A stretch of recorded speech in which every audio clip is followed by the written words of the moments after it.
Cecil Hurt of the Tuscaloosa News and Tidesports.com. Cecil, little Stevie Ray Vaughan to bring you in this week. The late, great Stevie Ray. One of the best. Gotta be, right? I mean, lost him far too soon. No doubt about that. When a guy can make a hit out of Mary Had a Little Lamb, he can play. One of the most angriest moments of my life was I had to go. I was dating this girl in high school, okay, and you know this deal. When you're in high school and you're dating, sometimes you got to take one for the team in terms of concerts, okay? Sure. Absolutely. And so you got to go see Chicago or Air Supply. And then in the 80s, you might have to go see Duran Duran, okay, or something like that. Well, Huey Lewis and the News, they were as big as any pop act really in the world at one point there. Biggest band in the world, and the lead singer looks like my dad. Yeah, Huey was weathered a little bit, so Huey Lewis and the News is on tour, and they've got Stevie Ray Vaughan opening for Huey Lewis and the News, and I appreciated Stevie Ray Vaughan even at the time, and so it was one of those bills, Cecil, where you're thinking, or I'm thinking anyway, the girlfriend's thinking it's exactly the way it should be, but I'm thinking they got this bill flipped the wrong way, right? I mean, in terms of absolutely. I once saw a show where Lyle Lovett and his large band opened for Ricky Lee Jones. Now, which one's going to have the crowd dancing? And no offense to Ricky Lee, but which one's going to have the crowd up in the seats? The wife and I went to Chicago probably 7-8 years ago to see the Drive-By Truckers open up for Tom Petty and the Heartbreakers, and we're raising Cain, during the trucker set. Yeah. People are looking at us like we're Martians, we're cheering on the opening act like they're the Stones or something in '74. But it used to happen a lot. Now people don't really feel opening act. They understand a little better that you don't want the opening act to make you look bad. Who is the consummate all-time opening act on Cecil Hurt's list of opening acts? And you're right, you don't see them anymore. But the band that just seemed like represented everything that you would expect in an opening act. Again, it would depend. You'd go see ZZ Top in Huntsville or Edgar Winter in Birmingham, and Blood Rock would be opening for them. Had that one hit, had DOA, and so that was those guys were working hard for not a lot of pay, a lot of travel. I think I saw John Butcher Axis open for about 7 different bands in the 80s. That's another good one. Absolutely. He would open, they would open for Rush, and then the Van Halen '84 tour would roll around. They'd open for them. Yeah, you don't. Here's a bad bill for you, and you'll understand why. At Coleman, back in the '70s, Faces were the headliner, and that's a big act. That's Rod Stewart and the Faces. Yeah. But they weren't at their sharpest. Probably they weren't at their most. They probably weren't at their most sober, and they had Little Feat open for them. Wow! And Little Feat was tight, man. They could play. Lowell could play. So that's what you don't want, where people are like, wait a minute, what's going on here? That's like Skinner opening for the Who. Yeah. Yeah, that was a different bill. That was because they were both on MCA, and it was a record company deal. Depending on how the Who played, that could have been a pretty good night's entertainment there. Yeah, Ronnie wrote about that record deal, as a matter of fact. Yeah, as I recall, working for MCA. Yeah. Hey, no opening act down at Coleman Coliseum tonight. We get Alabama and Mississippi State. I guess the bad news for Alabama is the Crimson Tide is coming off a loss. A tightly contested loss in the SEC Big 12 Challenge against Baylor and Waco over the weekend. The good news is it didn't impact the Crimson Tide any in the SEC standings, still sitting there at 3-3. But in terms of importance of maintaining contact with that upper half, in that upper half of the league standings, knowing that Auburn is out there on Saturday on the road, Cecil? What level of importance is this game for Avery Johnson's team tonight? Well, all their home games are important. You know, there's no question about that. And you'd like to once they get past Auburn, there's really a schedule stretch where they could click off some wins. Now again, games go how they go. They could lose. Alabama could lose tonight, win Saturday. That's probably not the likeliest outcome, but that's the way college basketball is. I sat here and watched, talking about Baylor, and Baylor. Nobody would have thought 2 weeks ago that anybody would be considering Baylor, and I watched them blow Oklahoma out by 30 at Lloyd Noble last night. So, teams get hot. The one thing I'm not going to do in January is sit here and spend one of my January days reading NCAA bracket projections and NFL mock draft. I've just got enough. I can wait. Well, you got to shovel snow today. I mean, there's all that snow you got to shovel. Sure, there is that, but those they're great, but man, you got to take them with a big grain of salt that you can scrape off the road where we salted the bridges yesterday. What kind of challenge does Mississippi State present? Is it start with Lamar Peters and Quindary Weatherspoon, that sort of dynamic duo there in the backcourt? And if you're Alabama, you're wondering, if you can match that duo type of play with your own guards. Yeah, they can go 3 guards, they can go 4 guards. They're inside, they're experienced. They've been in that Ben Howland system. Peters is a really good ball handler and can score, obviously. Abdel Ado is playing better on the inside and is real, can block shots. And they've just got everything that they need, partly because the Weatherspoon brothers are both really versatile.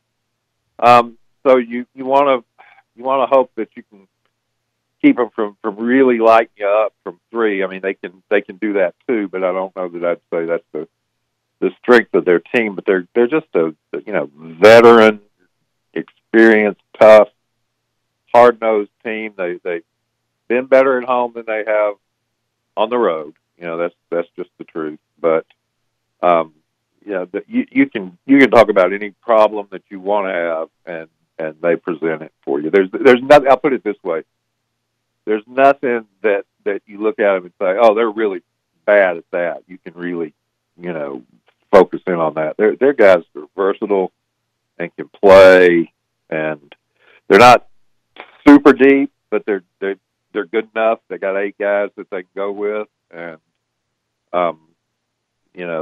that's what they need. So you just have to be all around ready, because there's just not one area that you can say, well, they're not a very good rebounding team. Well, they are a pretty good rebounding team. Or they're not a very efficient offensive team. Well, they're a very efficient offensive team because they got so many guys that can score in so many ways. So you just got to play your A game and see how it comes out. Cecil, we're at a point in the Avery Johnson tenure at Alabama where comparisons begin to be made in terms of tenure, even compared to the previous coach, wins, losses, NCAA tournament appearances. But from that standpoint, is it safe to say, at least against quality opposition under Avery, the program has taken a big step forward? They've certainly done better against ranked teams. That was one of the things that Anthony just Alabama played so many ranked teams in 64 to 60 games, where Alabama had the 60. It was unbelievable. Anthony's teams would D him up and play hard. I never thought that was an issue with his teams. Just couldn't get over the hump offensively, just for whatever reason. Didn't have a guy that just take the ball and demand it and make plays. And, Mark's team had some of those guys. Kennedy Winston could do that for you. Mo Williams could do that for you. And that's not knocking anybody that played for Anthony. It's just that they didn't have, Trevor Relaford's a nice player, but they just didn't have that guy that coming down the stretch. And Alabama didn't have it at Waco on Saturday. That guy is just, I'm going to make a play. The team says we're going to get the ball to him, and he's going to score. We're confident in that. We're going to get it down low. They try and do that with Dante. They try and run some flip plays for him, and he's not. First of all, he's not really built to just put a butt in there and post up and demand the ball. But you can get him the ball.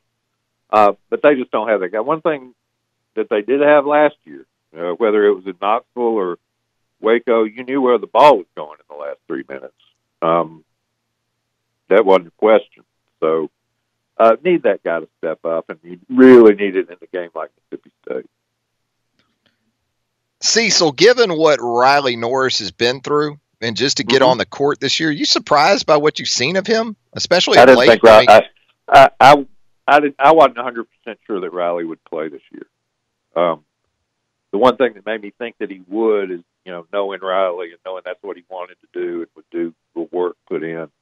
But I just didn't know, coming back from hip surgery, and then you have another medical setback early in the year, and it would be the easiest thing in the world for Riley to say, you know what, I'm gonna sit there and warm up, and go through senior day, and go on with my career.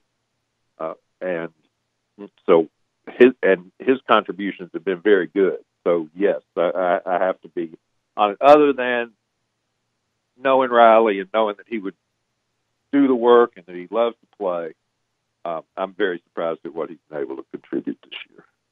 Talking with Cecil Hurt, the sports editor and columnist for the Tuscaloosa News and TideSports.com on Southern Fried Sports, presented by Cartier and Lloyd Attorneys at Law and Mercedes-Benz of Tuscaloosa. Cecil, if they played tonight on a neutral court, Tennessee or Kentucky, who would you go with? Probably Tennessee, again, based on that experience factor. But as the more the year goes on, and a couple of those kids at Kentucky, Keldon Johnson, Tyler Harrow, the freshmen that they've got, and Reed Travis seems to be assimilating into that system better as well. The longer the year goes, with Hagens, obviously, don't want to omit him, the better Kentucky's get. So if it were tonight on a neutral floor, I would take Tennessee. If it's March the 5th on a neutral floor, I don't know. Well, that's the Kentucky. Tennessee kind of is where they are, and Grant Williams is a great player. Schofield's a good player. Bone's a good player. But I don't know if Kentucky's ceiling might not surpass what Tennessee's ceiling is by March. Experienced teams like we've seen with Villanova in previous years, we're seeing with Tennessee this year, man, they can flat out share the basketball. There's a willingness to do it, but then also the ability to do it. Tennessee averaging right at 20 assists per game this season, Cecil. I mean, I think Jordan Bones' ratio is like 6-1. Yeah. I think they are. Again, they're unless you're playing them, they're fun to watch offensively. Plus, they got a finisher down low. That makes a big difference in your efficiency too. A guy can get to the free throw line and go 23 for 23. Yeah, Grant Williams. So we'll see, but they're in a schedule.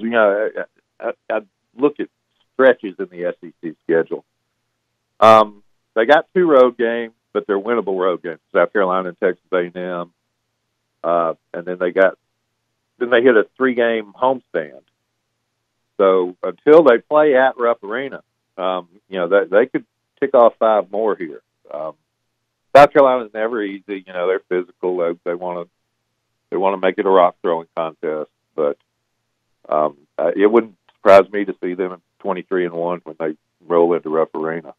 That'll be a nice ticket. Ticket man will take that. Yeah. Grant Williams and Chris Silva tonight ought to be interesting It will. over in. It will. I just don't know that South Carolina has enough else to do Yeah. it. But you get in there and they'll have a Lithuanian who'll knock you around a little bit. So you got to be ready to play physical against them. But Tennessee's better. There's no question about that. Another question for you, Cecil. Which will happen first? The refurbishment, renovation of Coleman Coliseum, or Nick Saban announcing his new coaching staff hires? That's a good question. That's a good question. I don't know that Nick's ever going to stop hiring guys. I think this may just go on. Through. Hey, he doesn't have to name his 10 until they kick it off against Duke. That's probably the way he's looking at it. He does, until then, he can shuffle the cards all he wants to. Instead of Norman Dale saying, my team is on the floor in Hoosiers, Nick says, my team is on the recruiting trail. That's all that matters, right? It doesn't matter. I mean, he's trying to close out a cycle here, isn't he? He is. It's going to be an interesting week as far as that goes. But he's certainly hired some guys who had some experience doing that. So it'll be interesting to see how that works. And then he may shuffle the deck again. It's like these 7-deck shoes at blackjack. The cards just keep on coming until he likes the hand he's got. Hire him now and sort it out later. So what do you think, just on first glance, in terms of the dynamics of this staff for 2019, maybe in comparison to a year ago? Last year almost had the feel of a John Calipari recruiting class, the one and dones, the guys, the hot risers that you weren't sure about after a year. But what about this group that you're looking at right now? Yeah, again, we don't have anything official, and but a lot of it looks like a lot of experience. Looks like the way I would phrase it, Travis. I think Nick wants to go back to coaching players rather than coaching coaches. He wants coaches who know what they're doing. That's no knock on anybody who was younger on last year's staff. But one thing that he has said that really stood out to me is that talking about him personally, he was talking at the coaches convention about how he could stand up in front of a room full of 100 guys and give the right speech and 100 players, give the right speech and say the right things, and everybody's nodding their head, but real motivation comes one-on-one. When you have a one-on-one relationship with the player. I think he wants to have more opportunity to do that. And in order to have more opportunity to do that, he's got to trust his staff and have veteran guys that he doesn't have to look over their shoulder as they're preparing a game plan or spend extra time in meetings when he could be more hands-on with the players. I think that's what he wants to do for next year. Good stuff, as always. Hey, Cecil, we'll let you get out of here. Know you're getting ready for the basketball game tonight. We always enjoy having you on the program, and thank you a ton for doing it. We'll do it again real soon. Thanks, Cecil. Okay, sounds good.